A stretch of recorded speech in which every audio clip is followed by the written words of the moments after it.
सच्ची परख। दोस्तों नमस्कार। बहुत समय पहले की बात है। एक छोटे से गांव में एक बुद्धिमान और दयालु राजा राज्य करता था। उसकी लोकप्रियता की वजह उसकी न्यायप्रियता और सामर्थ्य थी।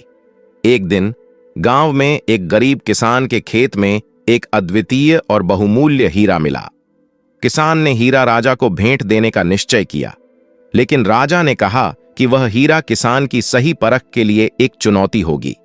राजा ने किसान से कहा, मैं तुम्हें 1 महीना समय दूंगा। अगर तुम इस हीरे की सच्ची कीमत समझ सको और मुझे बताओ तो तुम्हारे पास हीरा रहेगा, यदि नहीं तो तुम्हें हीरा लौटाना होगा। किसान ने चुनौती स्वीकार कर ली और खोज में लग गया।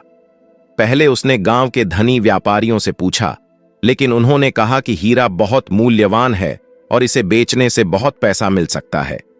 किसान ने विचार किया कि व्यापारियों की बात सच हो सकती है, लेकिन उसने सोचा कि सच्ची कीमत जानने के लिए उसे और जानकारी जुटानी होगी। फिर किसान ने एक विद्वान से संपर्क किया जो साहित्य और कला का झांता था।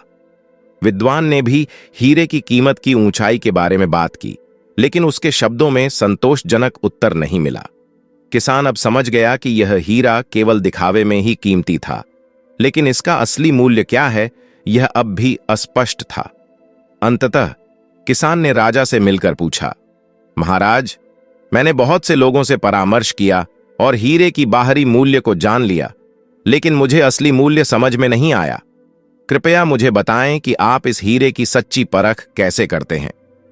राजा ने हंसते हुए उत्तर दिया, हीरा केवल अपने चमक और मूल्य के कारण नहीं, बल्कि इसके उपयोग और मानवता के लिए योगदान के आधार पर मूल्यवान है। तुमने जो 1 महीने का समय बिताया वह तुम्हारी सच्ची परख की प्रक्रिया थी। तुमने जो कुछ सीखा वही तुम्हारा सबसे बड़ा मूल्य है। राजा ने किसान को बताया कि सच्चा मूल्य केवल बाहरी दिखावट से नहीं, बल्कि उस वस्तु के उपयोग और उससे मिलने वाले लाभ से होता है।